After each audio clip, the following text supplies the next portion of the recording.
taxaw sa kaw doon sa lapataake ba benn xalaat politicien bu bandu la saña attaqué man sama yéene mooy baa doole bi ma nekkal ko gémmiñam noppam ak bëtam saa su ne may faacee mbébétam dàq mimétisme andi civisme heurte sa conscience ngir nga mën a demee ci bon sens man sama yéene mooy sama rap doon li jëlee ba peuple bi si yoonu ñàkk tàggat ko ba mu mën a dundee si li mu ñàkk wan ko nu muy jëfee ba benn marchand d'illusion du ko mën a bluffé.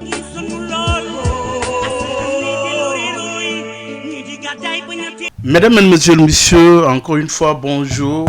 À quelques encablures de la présidentielle du 25 février 2024, nécessité d'éclairage, de clarification avec notre invité qui n'est plus à présenter, Ndiaga Sylla, expert électoral. Ndiaga Sylla est auteur de plusieurs publications sur la matière électorale. C'est un plaisir, M. Sylla, de vous accueillir à Objection. Merci d'avoir bien voulu accepter notre invitation. Bonjour, Baye Oumar. Vous me permettrez de saluer l'ensemble des auditeurs et des téléspectateurs, j'allais dire, de Sud FM. Et c'est toujours un réel plaisir de venir échanger effectivement avec vous autour de la problématique en fait donc du processus électoral notamment. Alors votre invitation, M. Sylla, est une exigeante de la forte demande de nos internautes. Oui, à ce stade du chronogramme au sujet du parrainage, où en est-on avec ce parrainage? Que faut-il pour un candidat d'être admissible au soir du contrôle du parrainage? Baye Oumar, il faut comprendre que effectivement le parrainage malgré sa complexité, constitue un élément constitutif du dossier de candidature, comme tant d'autres d'ailleurs. J'allais citer effectivement les pièces qui sont exigées, comme le certificat de nationalité du candidat, son extrait de naissance, la photocopie légalisée de sa carte d'identité qui fait office de carte d'électeur, comme aussi un certain nombre de déclarations, à savoir la déclaration sur l'honneur par laquelle justement il atteste qu'il est en règle avec la législation fiscale, une autre déclaration sur l'honneur par laquelle effectivement qu'il atteste qu'il est de nationalité donc sénégalaise et qu'il jouit de ses droits civils et politiques. Il y a aussi une déclaration de candidature, une déclaration d'investiture justement donc qui est signée par donc l'entité qui a donc procédé à la donc l'investiture qui porte en fait donc la candidature. Il y a l'attestation et le quitus justement délivré par la caisse de dépôt et de consignation qui justement prouve que le montant du cautionnement effectivement a été donc versé. Pour rappeler le montant, le montant aujourd'hui à la suite de l'accord qui a été obtenu lors du dialogue politique, il est fixé effectivement donc à 30 millions et que donc il ne pouvait pas plus dépasser en fait donc ce montant-là. C'est pourquoi d'ailleurs il n'est plus utile justement de procéder à la justement à la convocation d'une rencontre pour solliciter l'avis des acteurs avant de prendre en fait donc l'arrêté. Donc finalement le ministre de l'Intérieur a pris son arrêté justement pour fixer le maximum à 30 millions. Alors, oui, ils sont sur le terrain en train de collecter des signatures. Je veux parler des différents candidats à la candidature. Aujourd'hui, on a parlé, oui, de 2000 par région, ce qui fait sur les 7 régions un total de 14 000, ce qui est loin du nombre requis pour pouvoir justement passer ce premier filtre de parrainage aujourd'hui. Oui, je pense que le parrainage, c'est justement une procédure assez complexe, même si maintenant, je pense qu'il a été, donc ce système de parrainage a été appliqué depuis pratiquement plus de 30 ans, parce que c'est à partir de la révision constitutionnelle de 92 qu'on a permis effectivement donc, aux candidats indépendants de se présenter à l'élection présidentielle et aux élections législatives, avec justement l'obligation de réunir un certain nombre d'électeurs. C'était principalement 10 000 électeurs répartis dans la moitié des régions. Mais aujourd'hui, à la suite justement des élections législatives de 2017, ayant constaté une pléthore de candidatures, il était quand même devenu judicieux de procéder à une meilleure rationalisation des candidatures. C'est pourquoi le système de parrainage a été généralisé à tous les types donc, de candidatures, qu'elles soient portées par un parti politique, une coalition de partis ou une entité indépendante. On l'a appliqué effectivement cette généralisation à l'occasion de l'élection présidentielle de 2019, en modifiant d'abord la Constitution pour fixer un minimum de 0,8% et un maximum de 1% du fichier général. Alors aujourd'hui, la révision constitutionnelle a permis effectivement donc de réduire le minimum exigé entre 0,6 et au maximum 0,8. Mais il n'y a pas eu de grand changement parce que c'est comme si on n'avait pas tenu compte de l'évolution en temps du fichier. Parce que autant en 2019, le minimum exigé c'était 53 000 électeurs. Aujourd'hui, malgré en fait donc la baisse, on se trouve avec pratiquement 44 000 comme étant le minimum, pour dire simplement que... 44 321. Justement, pourquoi? Parce que entre-temps, la dernière révision des listes électorales a enregistré plus de 300 000 nouvelles inscriptions.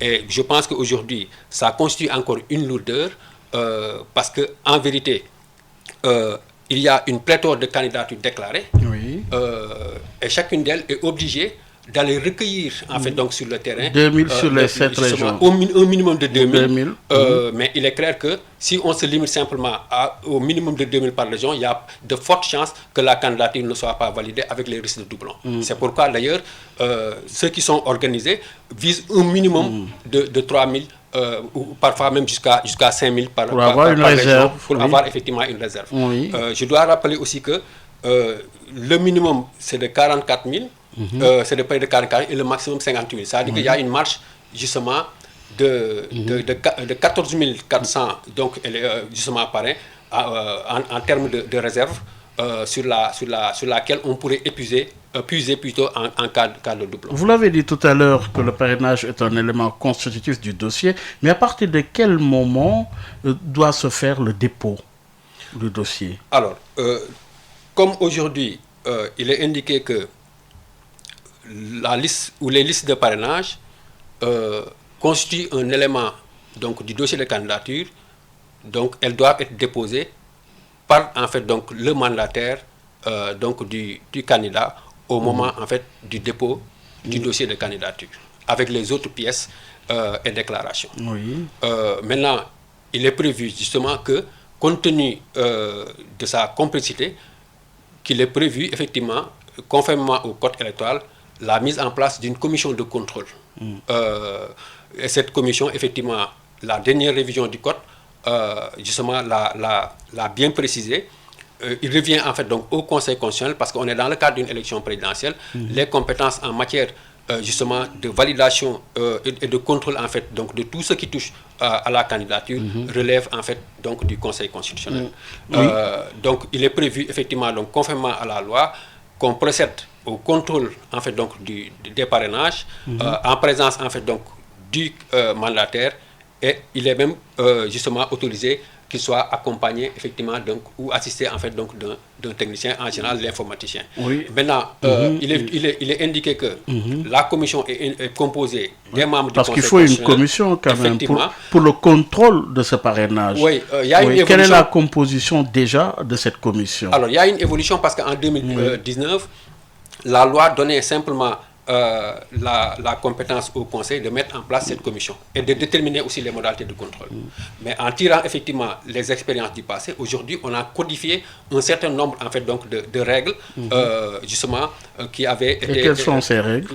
D'abord, pour ce qui concerne la composition de la commission, l'article justement R76 du code indique clairement que la commission elle est composée des membres du Conseil constitutionnel, du greffier en chef du Conseil constitutionnel, des personnels administratifs et techniques du Conseil constitutionnel.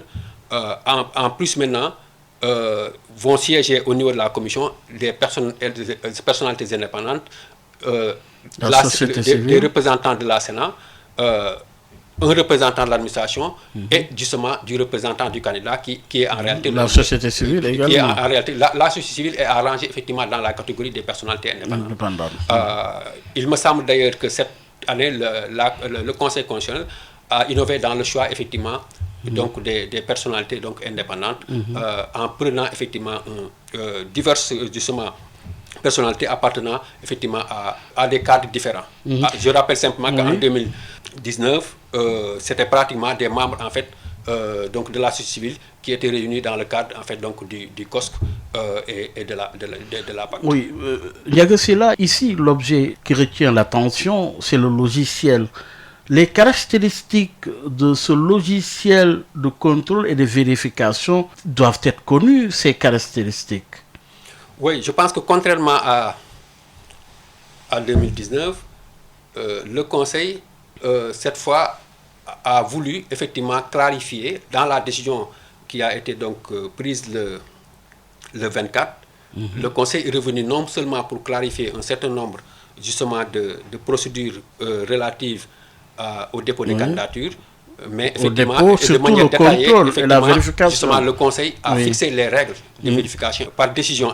Et le Conseil, justement, a expliqué non seulement les modalités de vérification du contrôle, mais je pense que ce qu'on pouvait attendre à travers, en fait, donc, une présentation donc, du système, comme il l'avait fait en 2019, cette fois, le Conseil a préféré, dans sa décision, en fait, donc, énumérer justement les caractéristiques du logiciel. Oui, c'est bon de connaître ces caractéristiques du logiciel. Alors, c'est un outil de transparence effectivement, également. Le Conseil a dit, a indiqué les éléments sur lesquels justement vont porter en fait donc le contrôle.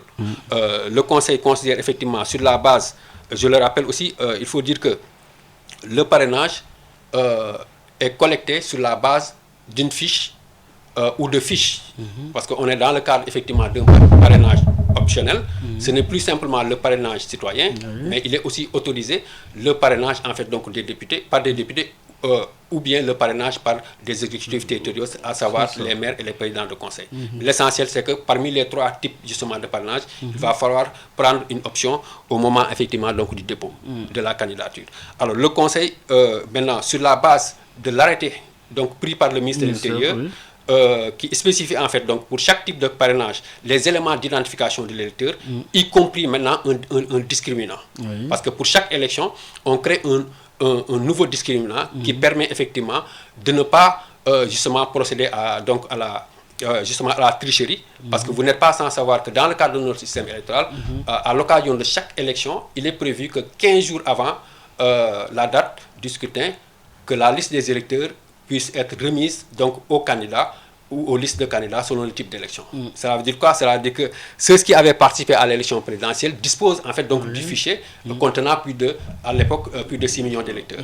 Maintenant, pour éviter que les gens puissent recopier en fait donc cette liste-là pour servir de liste de parrain, à chaque élection, maintenant, il est prévu que l'arrêté indique justement un discriminant. Cette année, il est prévu que le discriminant ce sera effectivement la date d'expiration en fait donc de la carte d'électeur.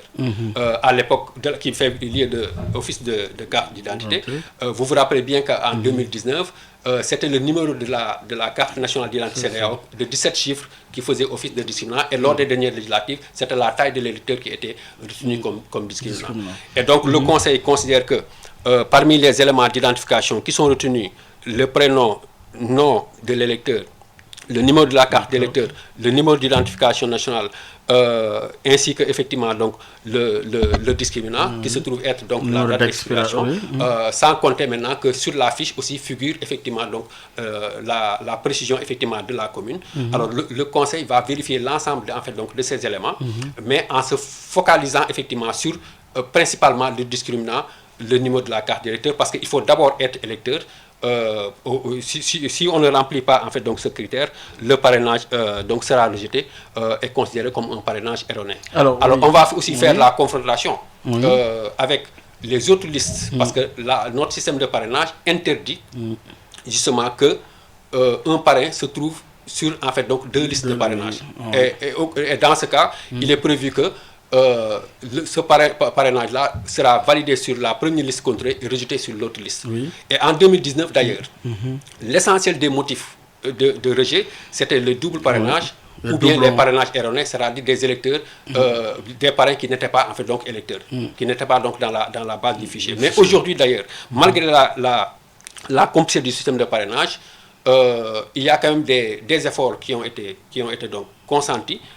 Sur la base effectivement de l'expérience récente d'ailleurs des législatives, parce que déjà pour ce qui concerne justement l'identification de l'électeur, le système de contrôle était tellement sévère au point que lorsqu'on faisait une erreur justement sur une lettre ou sur un chiffre, justement le logiciel rejetait en fait donc le parrain. Mais aujourd'hui, par exemple, quelqu'un qui est inscrit, considéré comme un électeur de Dakar, alors que lui, effectivement, c'est un électeur en fait donc de Saint-Louis, si on le met sur la liste de Dakar, justement le logiciel rejetait en fait donc ce parrainage. Mais aujourd'hui, le logiciel l'affecte directement à sa région. Donc ça permet effectivement de perdre certes justement le parrainage à Dakar, mais on peut justement le conserver effectivement. Il s'agit d'une correction effectivement automatique. Même, oui. Justement. Et d'ailleurs sur les critères de recherche, il n'y a plus une certaine rigidité. C'est pourquoi d'ailleurs nous avions considéré dans le cadre en fait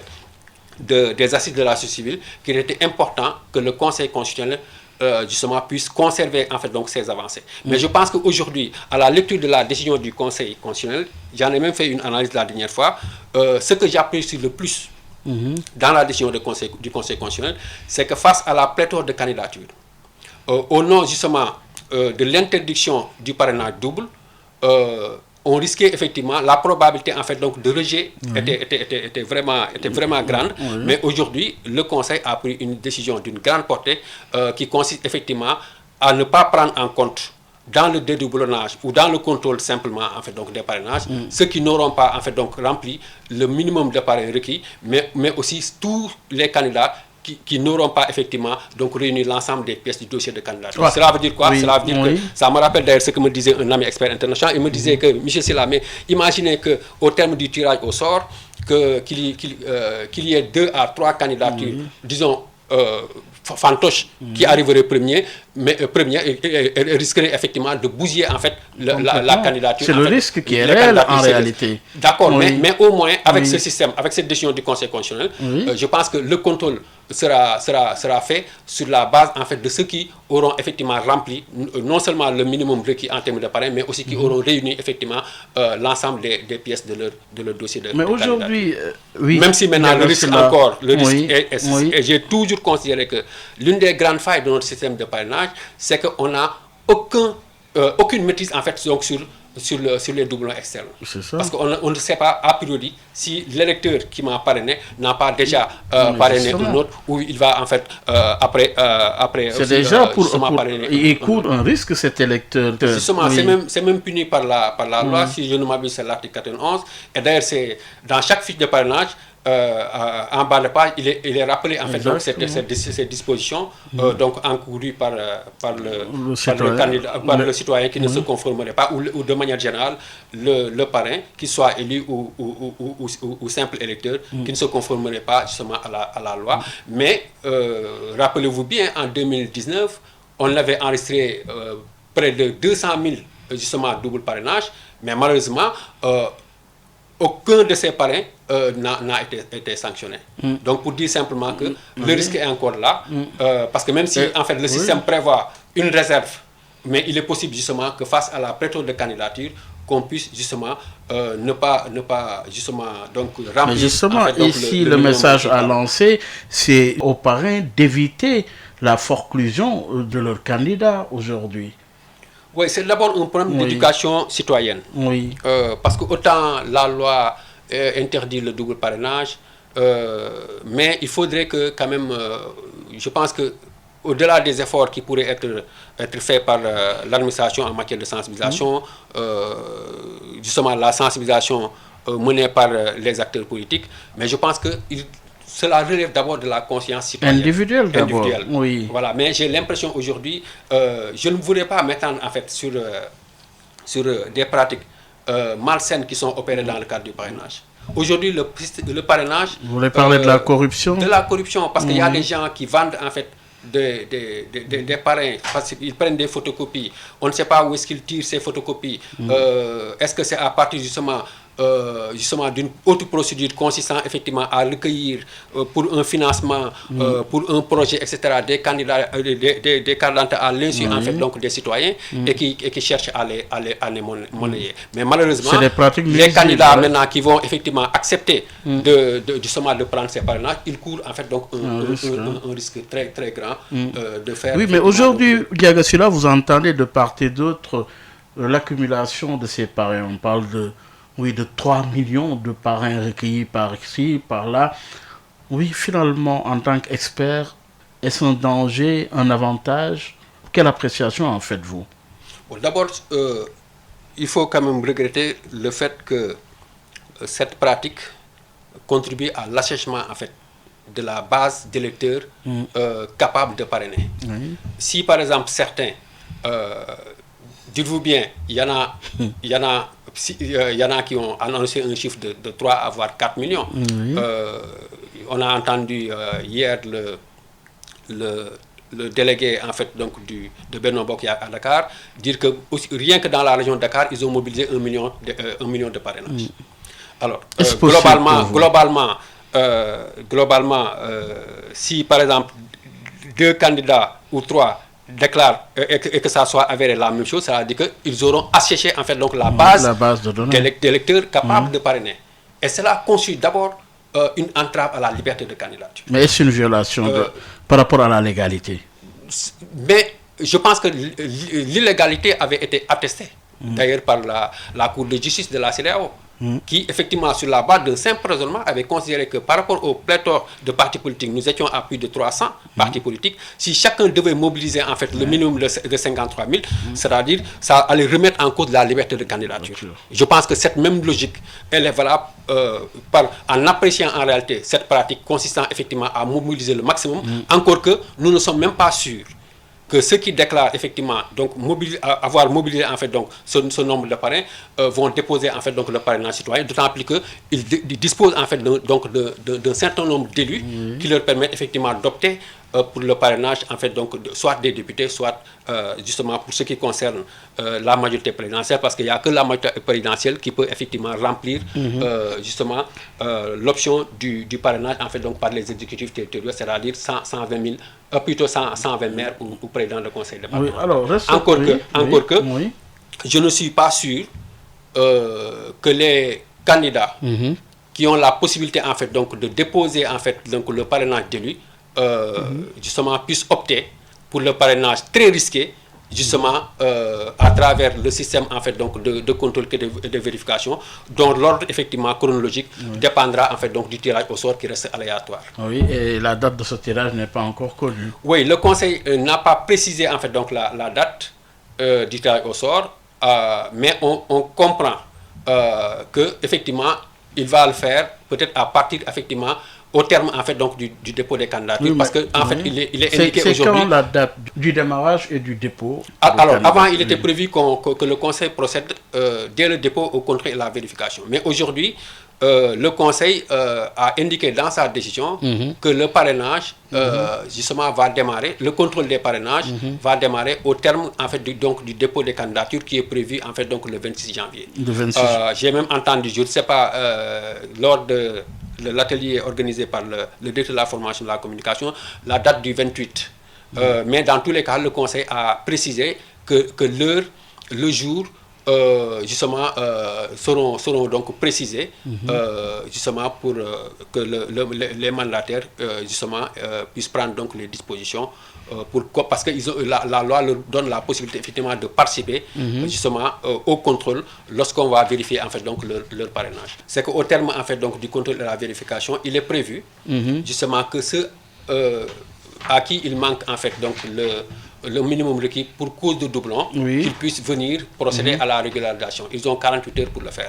C'est pourquoi, dans une démarche pédagogique, je dis que le parrainage, c'est un examen où il y a 3 options. C'est comme le bac. Il y a ceux qui sont ajournés, il y a ceux justement qui sont admis d'office, c'est ceux-là effectivement qui vont réunir le minimum par région et le minimum donc de parrains exigés. Il y en a aussi ceux qui vont aller au second tour, c'est ceux-là qui vont venir effectivement pour procéder à la régularisation. Mais ceux qui sont seront autorisés à aller au second tour, c'est ceux-là qui n'ont pas atteint le maximum à cause en fait donc des doublons externes.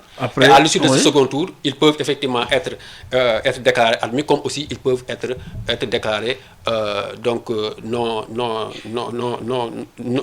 admis, comme on l'avait vécu effectivement en 2019. Certains candidats n'avaient pas pu effectivement donc passer le cap effectivement de la régularisation. Donc avant de boucler ce chronogramme, ensuite la publication de la liste définitive des candidats qui auront franchi la première étape de cette procédure de dépôt à la candidature. Oui, parce que après cette gestion en fait donc du parrainage, le Conseil va réexaminer l'ensemble des éléments du dossier de candidature. Exactement. C'est la deuxième étape. Et faire toutes les vérifications utiles, comme le prévoit la loi, avant de maintenant justement déclarer les candidatures donc validées. La première étape, c'est le parrainage, mais deuxième étape par le Conseil constitutionnel, c'est de revenir sur le document complet avant de procéder à la publication définitive. C'est cela. Justement, le Conseil va procéder dans un premier temps à la publication des listes définitives et que donc les candidats auront justement 48 heures pour faire des réclamations. C'est au terme de ce processus que le Conseil, au plus tard, le 20 janvier, arrêtera définitivement donc la liste des candidats donc recevables. Ensuite, s'opère la phase contentieuse. Quand je parle de la phase contentieuse Ndiaga Sylla, je fais allusion à ce contentieux qui oppose Ousmane Sonko à l'État du Sénégal. Quelle appréciation faites-vous de l'enjeu de cette audience de ce 12, une date déjà qui correspond au dépôt des listes? Oui, il est vrai que maintenant, l'audience devant le tribunal hors classe de Dakar, pour statuer sur le contentieux de l'inscription sur les électorales, à la suite de la décision de cassation rendue par la Cour suprême, qui a renvoyé en fait donc devant le tribunal qui est du même niveau, parce que c'est ce que prévoit la loi, parce que la loi prévoit qu'en matière de contentieux de l'inscription sur les listes électorales, c'est le président du tribunal d'instance qui est juge en dernier ressort. Et puisqu'il n'y a pas d'appel, on peut faire directement un pourvoi. Mais là, c'est rebolote, carrément. Effectivement. Et pour rappel, le citoyen Ousmane Sonko, à la suite de la décision de radiation sur la liste électorale dont il a été victime, a saisi le juge compétent, qui est le juge en fait donc de grande instance de Ziguinchor. Donc, parce que Ousmane Sonko est inscrit sur la liste électorale de la commune de Ziguinchor. Donc, il revenait effectivement donc, au juge de Ziguinchor de statuer justement sur le recours formé. Cela a été fait plus tard, parce que après justement que l'administration ait pris la décision de radiation, que j'ai une procédure qui est quand même, il faut le dire, conforme, parce que le code électoral prévoit 3 niveaux de contentieux. Il y a un contentieux qui se déroule pendant justement la phase d'enrôlement des électeurs. Là, lorsque le président de la commission d'enrôlement refuse en fait justement d'accéder à une demande de l'électeur, il lui notifie en fait séance tenante justement ses motivations. Et donc l'électeur peut saisir le tribunal, donc le président du tribunal d'instance. Alors au terme aussi des opérations d'enrôlement, c'est-à-dire d'inscription, de modification, de changement de statut et autres, l'électeur, justement, qui, au terme de l'affichage, ne constate que sa demande n'a pas été prise en charge, peut saisir, justement, donc, le juge compétent. Ce qui a été fait. Maintenant, pour le cas Ousmane Sonko, c'est que sa radiation n'est pas intervenue durant les 2 premières étapes. Sa radiation est intervenue au moment de la consultation du fichier électoral par les services centraux du ministère. Ça aussi, c'est une procédure qui est prévue donc, par le code électoral.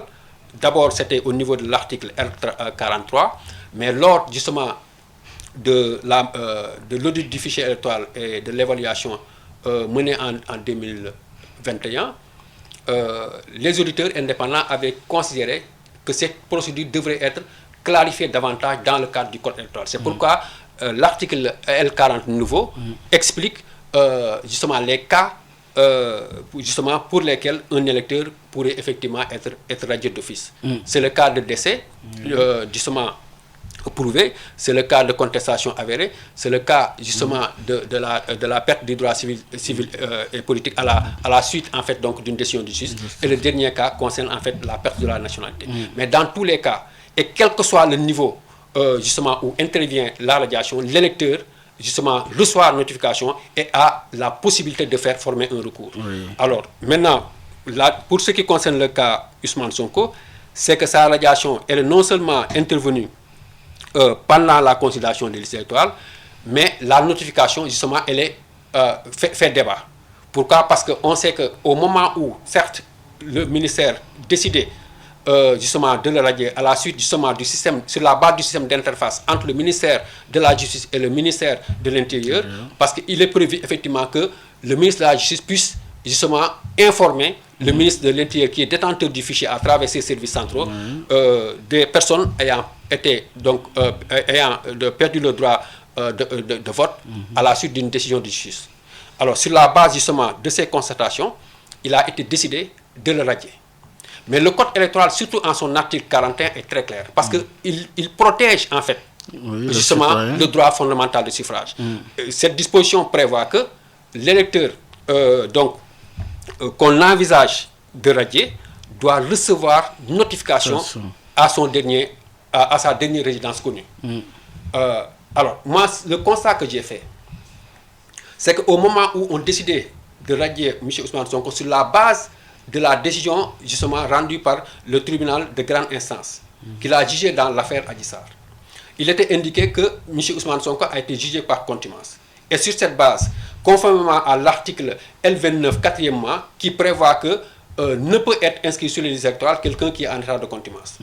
Alors, on pouvait considérer que cette procédure de radiation était régulière, mais sauf que au moment où la notification justement devrait être faite, M. Ousmane Sonko a été arrêté. Et vous savez, parce que vous avez invité d'éminents pénalistes qui sont revenus largement sur le caractère de la contumace. Mais au-delà justement de la question de la contumace, il y a aussi la question de la régularité de la procédure de radiation. Parce qu'on a tous vu ou constaté à travers effectivement l'espoir du huissier qu'il n'a pas pu effectivement accéder justement à Ousmane Sonko pour lui délivrer la notification.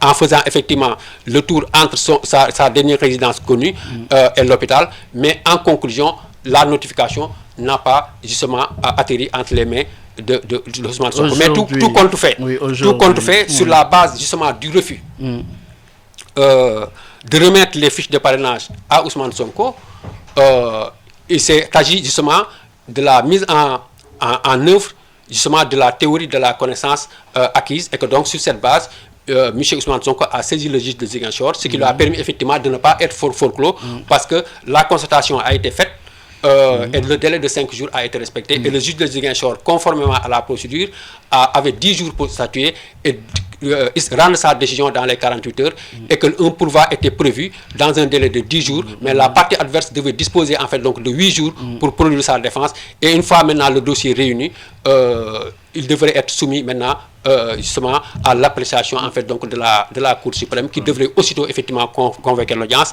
Alors toute cette procédure, on l'a suivie, qui a duré près d'1 mois, et la Cour suprême, qui est juge de cassation, a cette fois préféré en fait donc casser et renvoyer.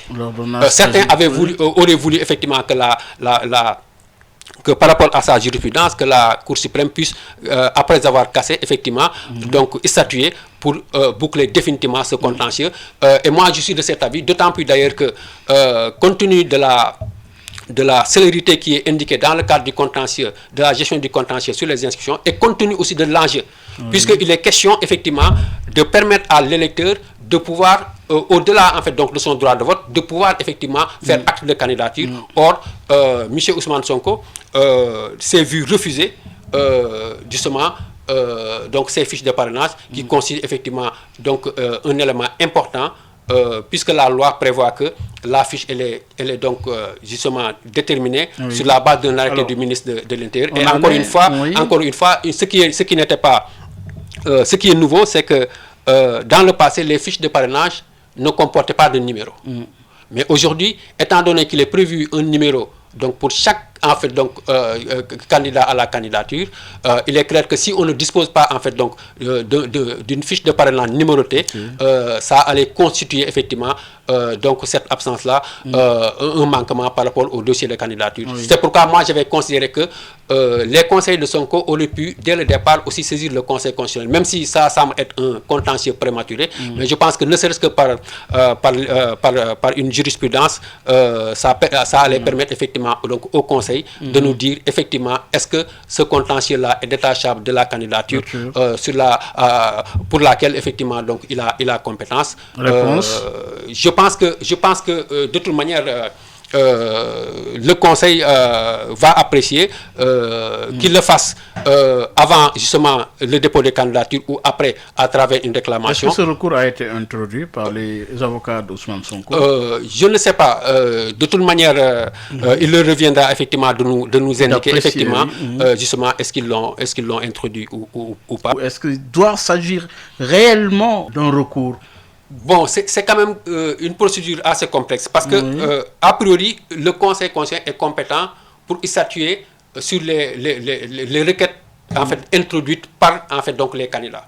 C'est pourquoi j'ai dit tantôt que le Conseil pourrait considérer qu'il s'agit d'un contentieux prématuré, en ce sens qu'on n'a pas encore justement déposé la candidature et donc il ne serait pas approprié de le saisir. Mais moi, je considère que, parce que je le disais tantôt, la France a réglé cette problématique depuis plusieurs années.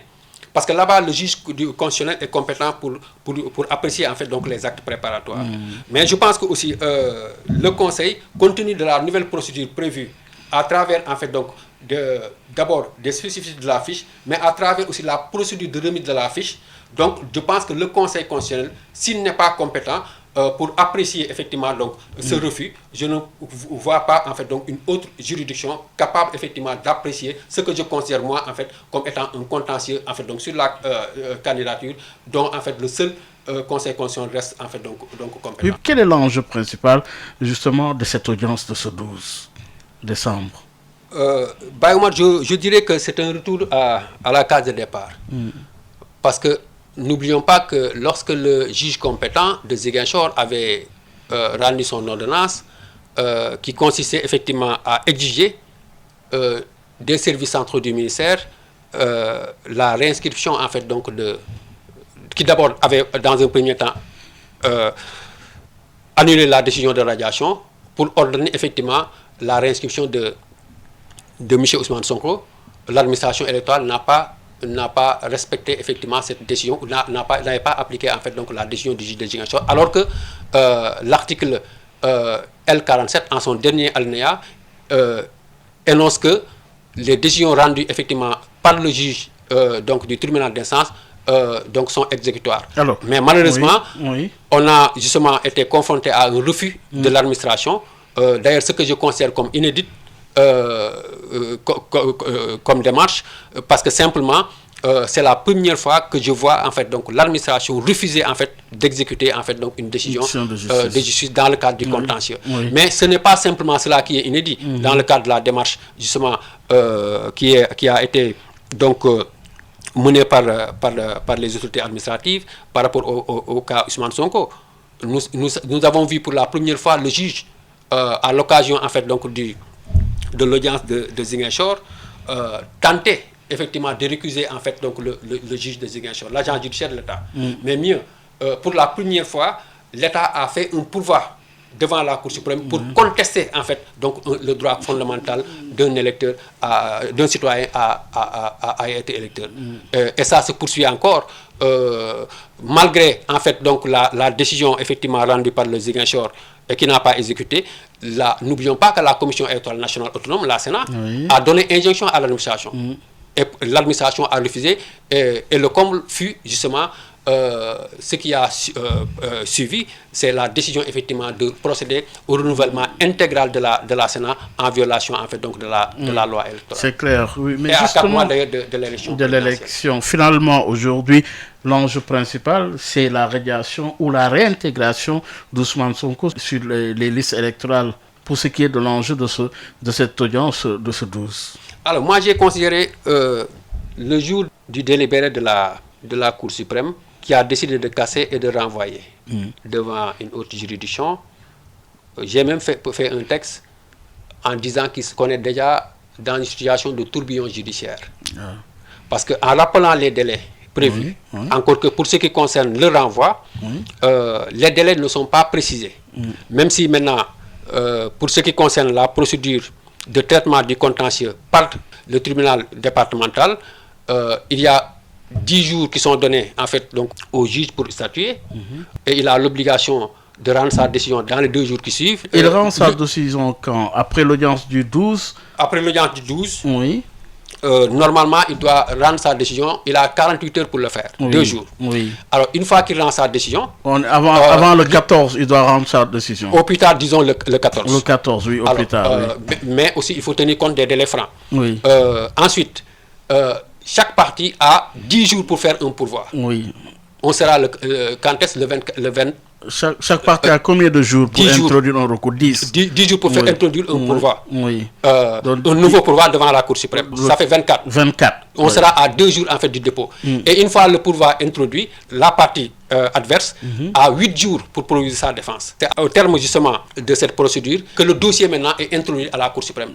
Et en ce moment-là, il va falloir effectivement pour réclamer l'audience. C'est-à-dire que si on suit en fait donc la chronologie, c'est-à-dire d'ici en fait que le Conseil procède effectivement à la validation de liste, on risque effectivement de ne pas voir ce contentieux vidé. Oui, c'est-à-dire quelle est la date de la proclamation définitive des listes par le Conseil constitutionnel? Alors, le Conseil, pour respecter la date butoir du 20 janvier, avait pris sa décision consistant à valider en fait donc les candidatures le 13 janvier. Le 13 janvier.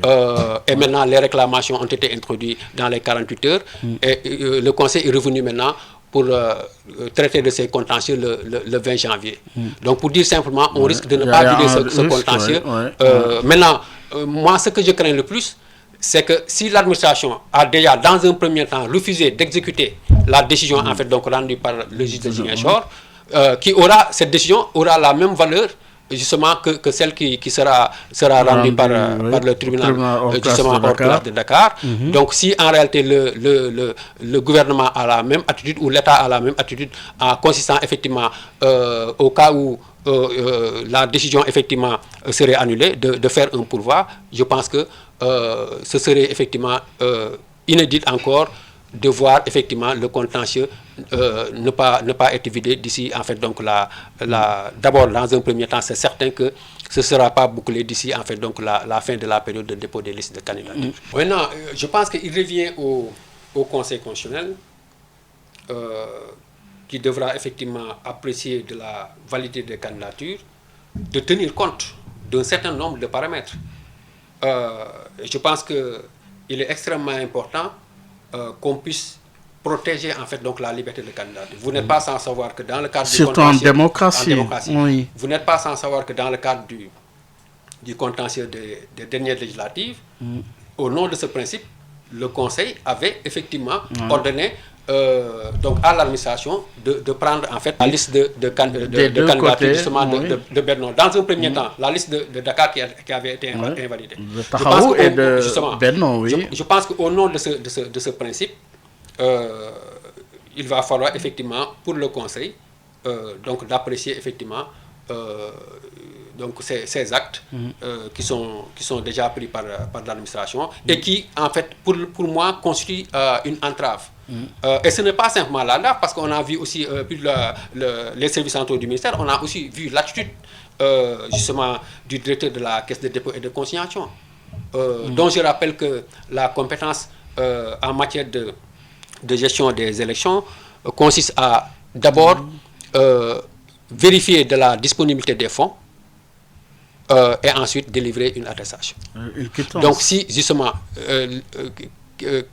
lorsque le mandataire dépose en fait le chèque, la caisse est tenue, sans contrôle préalable, de délivrer une quittance. Alors, mais c'est après maintenant vérification d'abord de l'origine des fonds et justement de la qualité en fait donc des fonds, d'abord de la disponibilité des fonds, j'allais dire, que la caisse en fait délivre en fait donc l'attestation, et c'est maintenant l'attestation qui confirme en fait donc la quittance ce sont ces deux éléments là qui sont déposés pour justement matérialiser le versement de la caution. Ndiaga Sylla, aujourd'hui on a parlé de la phase contentieuse concernant le cas Ousmane Sonko, mais l'autre cas c'est Bassirou Diomaye Faye. Est-ce qu'aujourd'hui sa candidature ne souffre pas de difficultés, ou est-ce que sa candidature est égale parce que jusqu'ici il n'y a pas encore de condamnation définitive? Oui, a priori on peut penser que Bassirou Diomaye Faye est entre les liens de la détention, même si en fait il s'agit d'une détention préventive, pourrait ne pas justement faire acte de candidature, mais je dois préciser que le code électoral, même pour ceux qui ont fait l'objet d'une condamnation, considère que tant que la condamnation n'est pas définitive et que cette condamnation, même si elle est définitive, justement empêche justement donc entraîne la déchéance électorale, on ne peut pas effectivement, ce qui n'est pas le cas pour l'instant, justement s'y fonder pour donc écarter sa candidature. Encore que d'autres évoquent en fait ou bien établissent un lien avec la dissolution de leur parti politique. Ça n'a aucun lien. Et là aussi, je dois préciser que le parti dissous, il est évident qu'il ne peut pas porter une candidature. Oui. Mais par contre, les responsables justement du parti politique, vous allez dire de l'association dissoute, on ne les empêche pas. Si on se fonde, je dis bien si on se fonde sur la loi de 1981 modifiée. Cette loi prévoit effectivement que dans certaines conditions, qu'on puisse dissoudre le parti. Mais cette loi n'a pas prévu, justement comme conséquence, l'impossibilité ou le manque de qualité donc, de ces responsables à candidater. Je dois préciser aussi à ce niveau que cette même loi renvoie, pour ce qui concerne la procédure de liquidation des biens du parti politique, à l'article 817 du Code des obligations civiles et commerciales.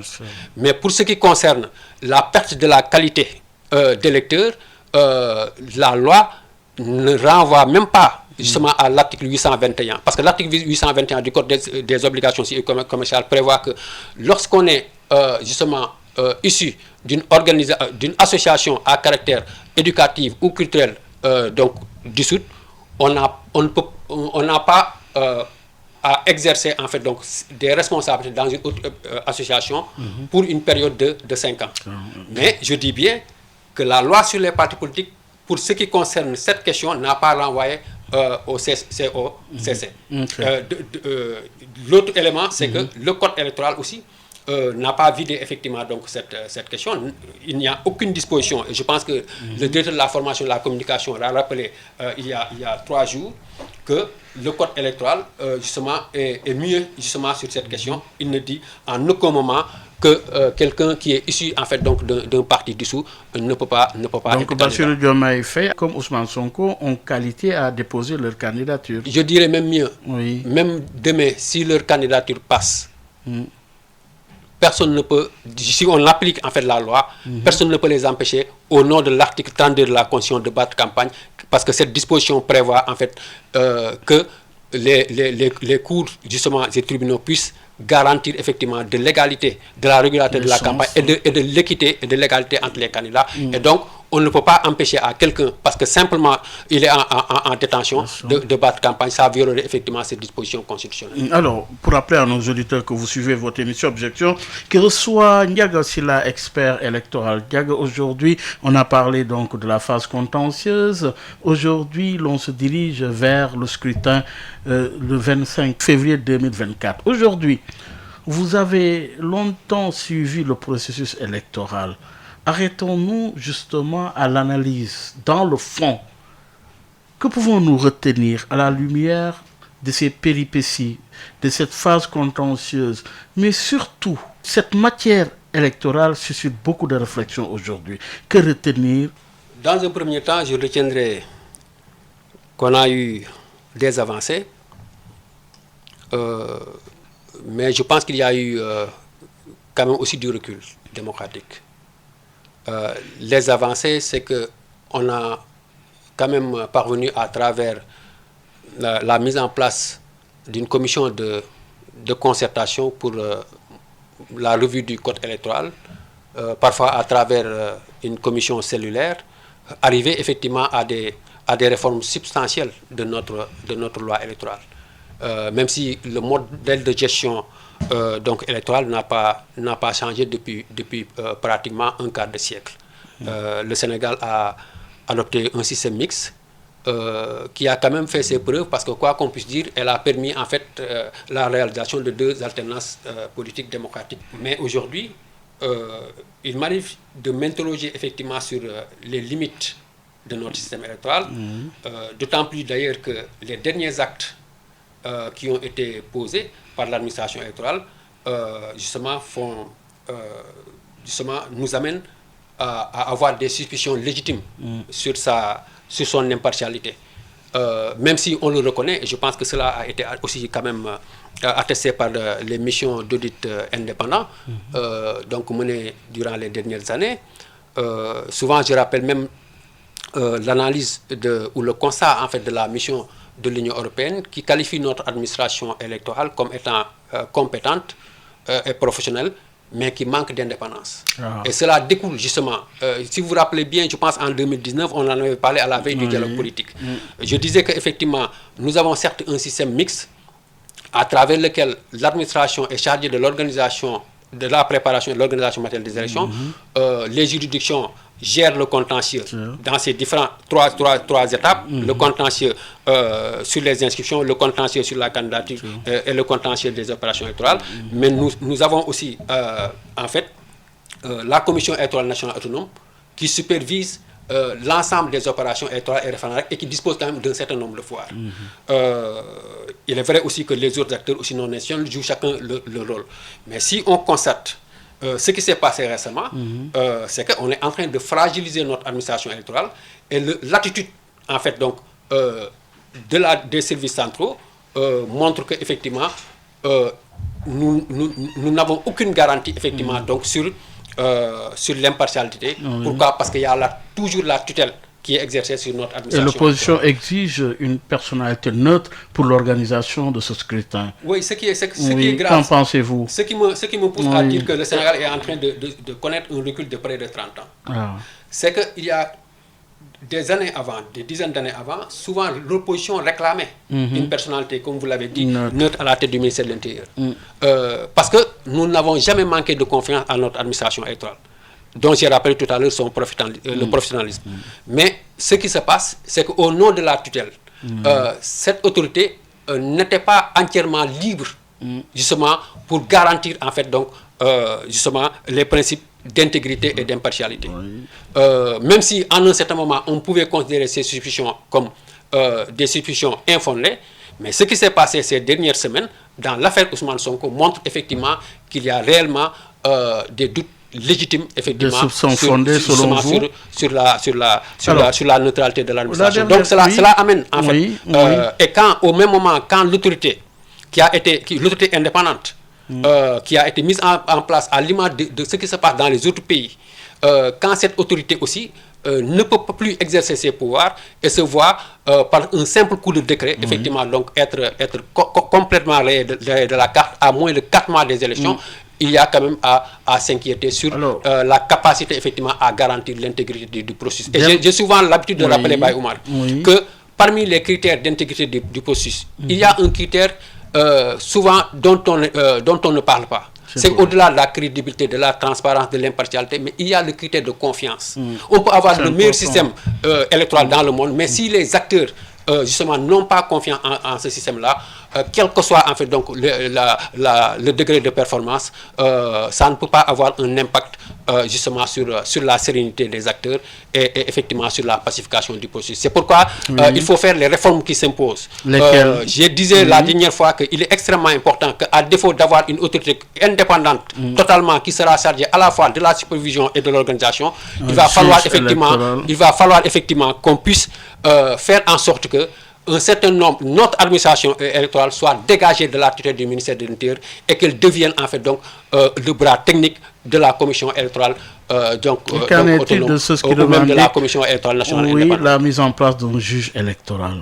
Oui, je pense que aujourd'hui dans le cadre de notre système électoral, les juges à différents niveaux ont des compétences. Par exemple, on sait que le juge du contentieux de l'inscription sur les électorales, c'est le juge du tribunal d'instance et en cassation la Cour suprême.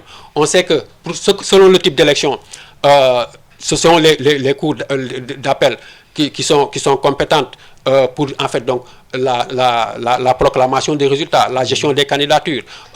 On sait que pour un certain nombre, effectivement, pour les élections nationales, c'est le Conseil constitutionnel qui a compétence pour gérer en fait donc le contentieux de la candidature et proclamer le résultat définitif. Je pense que cette répartition en fait donc des responsabilités dans le cadre de la gestion du processus électoral à travers en fait donc les juridictions, pour moi, elle est assez cohérente. Mais l'essentiel, c'est que peut-être il va falloir renforcer en fait donc les pouvoirs du juge constitutionnel, notamment en fait aller au-delà d'un simple conseil constitutionnel, aller vers effectivement donc une cour constitutionnelle. Et j'ajouterai d'ailleurs, j'ai l'impression que c'est peut-être l'une des raisons que le Sénégal n'a pas encore ratifié la charte de l'Union africaine, parce que l'Union africaine justement prévoit qu'on puisse conférer une dignité constitutionnelle en fait donc à l'organe de contrôle. Je vois que beaucoup de pays d'Afrique, justement, peinent à le faire. Il va falloir effectivement qu'on puisse prévoir des dispositions qui régissent en fait donc la commission électorale nationale et pour que effectivement d'abord au niveau de sa composition, au niveau du mode de désignation de ses membres, qu'on ne puisse pas permettre justement ce qui s'est passé ces dernières semaines et que le président se lève simplement parce que la Sénat a pris une décision qui n'arrange pas en fait donc le pouvoir, puisse justement sous le prétexte que leur mandat a déjà expiré, mais on ne peut pas à 4 mois de l'élection, justement vouloir effacer en fait donc la raie de la carte en fait donc la commission électorale nationale. Et d'ailleurs ce qui fait d'ailleurs le charme en fait préconisé dans le cadre en fait de la permanence justement de ces commissions électorales, c'est que ça les rend plus professionnels. Parce que vous ne pouvez pas à 4 mois des élections nommer des membres qui ne maîtrisent pas en fait donc les questions électorales. Moi, je constate simplement que parmi les membres nommés, je connais seulement 2 personnes qui ont effectivement de l'expérience électorale. Bon, peut-être d'autres, en tout cas, moi, je ne les connais pas, mais le pire, en fait, donc, dans cette décision, en fait, donc, de renouvellement intégral de la Sénat, c'est que parmi les membres, il y en a certains dont l'impartialité effectivement n'est pas assurée parce qu'il est avéré qu'ils ont été en fait donc des personnes, des militants en fait donc du parti au pouvoir, alors que ce qui est justement interdit par la loi. Donc pour dire simplement qu'il y a un certain nombre de vices justement qui entachent en fait donc la régularité en fait de ce décret. C'est pourquoi d'ailleurs moi j'avais pris l'initiative effectivement d'attaquer ce décret. Heureusement d'ailleurs que j'ai été suivi effectivement en cela par une trentaine en fait donc de candidats déclarés. Vous gardez espoir? Oui, nous pensons que nous sommes dans un état de droit. Alors, loin de nous l'idée effectivement de vouloir donner le prétexte d'un report des élections, et je trouve d'ailleurs que de 2 choses l'une, si par exemple à la suite justement du référé qui a été introduit pour amener en surseoir à l'exécution de ce décret, ce qui va se passer, c'est que si la Cour suprême nous donne raison, cela veut dire que les effets du décret seront anéantis. Et il reviendra donc justement à l'ancienne équipe de revenir, ou bien le président de la République, en tout cas s'il confirme sa bonne foi consistant à respecter le calendrier républicain, il va justement, je pense, s'effectuer à régulariser son décret, à retirer le premier décret et régulariser toujours dans les délais. Toujours dans les Ndiaga Sylla, merci. C'est moi qui vous remercie. Ça a été encore une fois un plaisir de vous accueillir justement pour devoir d'éclairage, mais aussi de clarification par rapport aux enjeux que constitue ce scrutin du 25 février 2024. Encore une fois, un grand merci. Merci Bayo. Mesdames, Messieurs, merci de nous avoir suivis. Rendez-vous dimanche prochain avec un autre invité. Dans une poignée de secondes, place à Maodo Faye et son invité. Vous êtes sur la 98.5. Eh bien, vous avez raison, restez-y. L'information continue. Au revoir. mbow yu may mbow sa kaw doon sa lapataake ba benn xalaat politicien bu bandu la saña attaqué man sama yéene mooy baa doole bi ma nekkal ko gémmiñam noppam ak bëtam saa su ne may faacee mbébétam dàq mimétisme andi civisme heurte sa conscience ngir nga mën a demee ci bon sens man sama yéene mooy sama rap doon li jëlee baa peuple bi si ñoonu ñàkk tàggat ko ba mu mën a dundee si li mu ñàkk wan ko nu muy jëfee ba benn marchand d'illusion du ko mën a bluffé